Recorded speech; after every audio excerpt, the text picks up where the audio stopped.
So, moving on through episode 1, we get the typical, we find out who the traitors are, except for the secret traitor.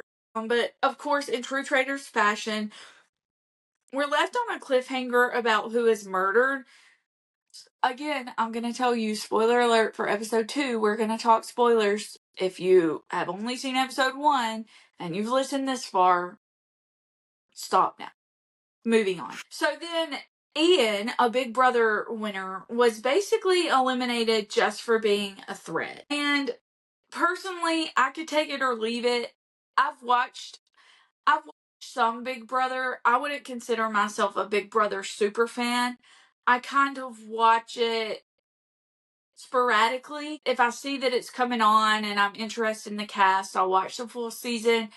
But sometimes if Bravo has too many shows going on, or I've got a lot going on in my life outside of pop culture, I know I can't believe I have one of those. How rude. But I don't know much about Ian because I haven't seen his Big Brother season. So for me, I was just like, okay, well, he was laying low. He wasn't, someone that was super entertaining like a Ron or Johnny or Monet or whoever else. So yeah, I kind of forgot he was there. And I was sad to see him go because he was the first elimination, but not too sad. Not nearly as sad as I was about Wells Adams and Dorinda, and when they were the first, few people. Absolutely. I had no context for him, so I was not bought into him as a player. Yeah. So then the rest of the episode continues. We go through the day. They do their challenge. That was the challenge where they had to push somebody on a throne, and if they were on the throne, they got shields. I would be so great at the sitting on the throne, not doing anything aspect, and going, yay, go team, let's got it, you go. I would be great at that aspect of the challenge. The rest of it, not as much. And leave it to the men to take all the seats at the end. That was leave it to them. Leave it to them. And then leave it to them to throw a little hissy fit when they don't get their way. Like, it was wild. And the way they all perceived themselves to be so in danger was so... maybe I missed something, but I was like, what? Yeah. Why are you... but yes, that was... and it was interesting to watch that play out.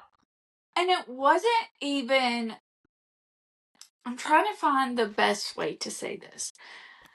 It wasn't even the men who were, like, small and, really lean. Like, it wasn't like Johnny or Monet, who were more on the petite side. No, it was heavy-ass people. It was some of the heavier men. Yeah.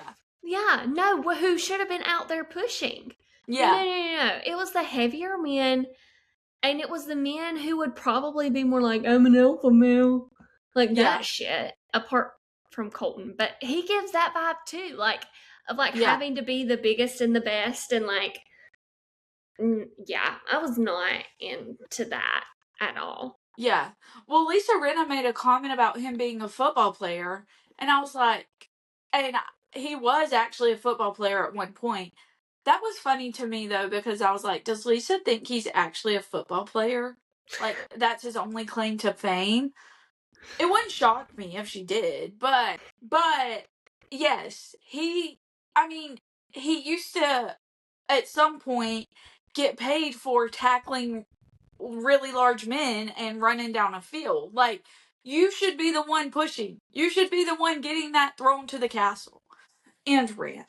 Anyway, so then they go through the day and they're all trying to come up with who they're gonna banish. And Portia misspeaks and says something about, that's why I killed him, or we killed him. And then she ends up getting banished. Yeah. Duh, Portia. Of course, if you say that, you're gonna be banished. It was, the evidence was there. There was more evidence for her than anyone else. Like, turns out she just is not a good speaker, and turns out she just, really did misspeak. Yeah. But, I felt so bad for, was it Ron who put her forward? Yes. I felt bad for him at the end because, like, she did say those things. Like, it is natural to believe she is a traitor when you say those things. Yeah. Yeah. I will say, I had no suspicion about her being the secret traitor at all. I think that's because this is how I know that those people do not watch The Real Housewives of Atlanta, because that's who Portia Williams is. Like, she's the kind of person who's gonna misspeak. Like, one time she made a comment about it's all day, every day, all year long, and she said 265 days a year instead of 300. You know, she's the woman who thought that the Underground Railroad was actually a train.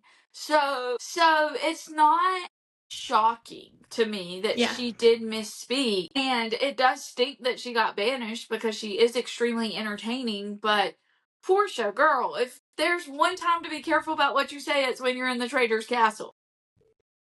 Well, and another wife did take her side and be like, no, this is just who Portia is. But it was interesting because it looked, if I'm remembering correctly, Lisa Rinna voted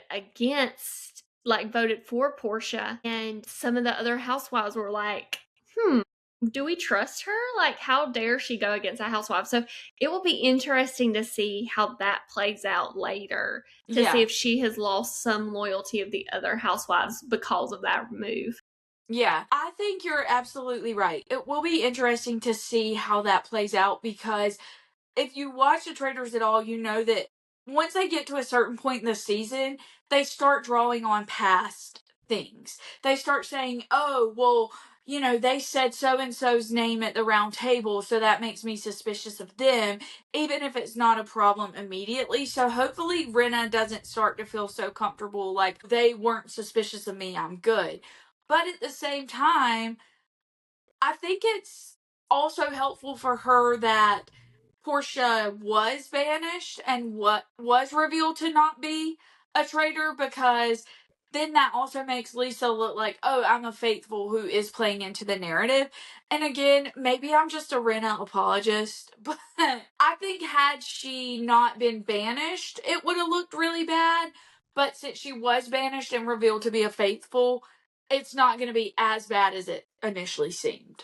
Oh, yeah, and I think that was probably the right move for her. Like, she talked about what led her to that decision, and her voting differently could have been perceived a different way. So, like, she was kind of stuck. So, I don't disagree with the decision. It'll just be interesting to see how it plays out.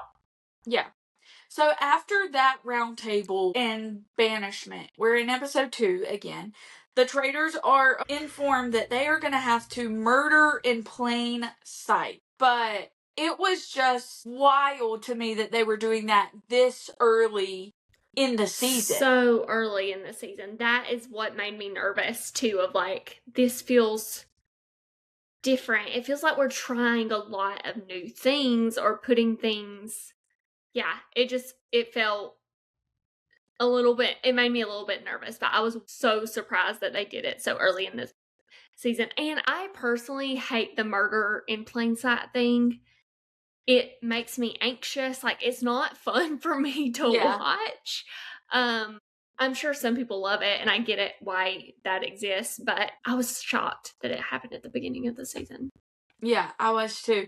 So the traitors are informed that if they pull off the murder in plain sight, then the secret traitor will be revealed to them.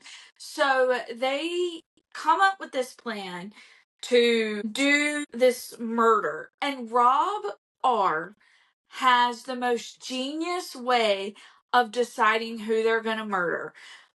He pulls Lisa away and says, do you want to play chess? Rinna is vocal about, oh, well, I don't really know how to play. And Rob is like, well, I'll teach you. But instead of teaching normal king, queen, pawn chess, it's like, these are the people that are shortlisted. Who do you want to murder? And they choose that way, which I thought was just brilliant. But the way that they were pulled out of playing this chess was Candace gets the idea to do a conga line.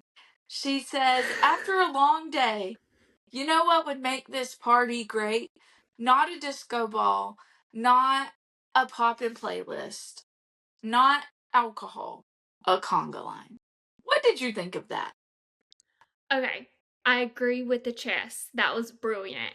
And it made me so stressed watching other people come up and watch. I was like, are they going to be found out? Like, what parts of that did they hear? Like, it was brilliant and I was anxious. It really took some gumption to be able to do that, like, have the conversation in plain sight. The conga line is wild. Here's a question for you. Is that something she's done on her show before? Like, it would make sense to me if she was like the conga line queen as a housewife, or like if other housewives could like go to bat for her and be like, yeah, this is just what she does. Is that like iconic to her, or was it just random? Not that I know of. Okay. I don't think so. I don't know if I can ever point to any housewife franchise doing a conga line ever.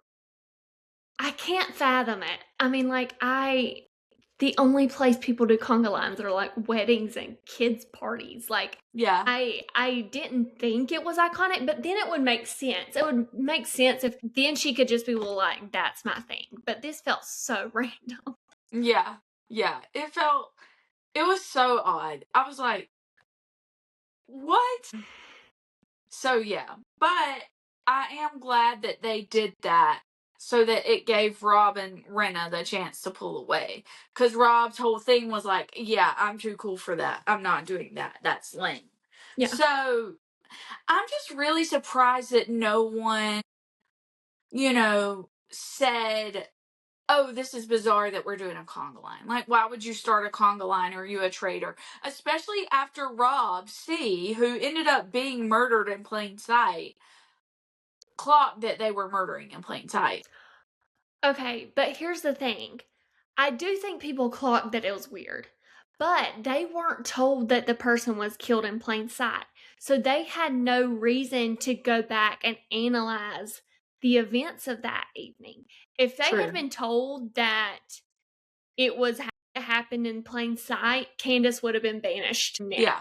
So I think that's what saved her, because it was weird. And there were people that were like, what? Yeah. So I think that's what saved her. Yeah. And I think what saved the traitors as a whole was the fact that they banished Rob before he had the chance to go around and say, you guys, they're murdering in plain sight. That will probably come up later, but because he only told one or two people, whereas if he had gone the next day and was shouting about it at breakfast or whatever, it would have gotten him banished. Definitely. Oh, absolutely. Absolutely. Or it would have gotten a traitor banished, I think. Yeah. I mean. Yeah.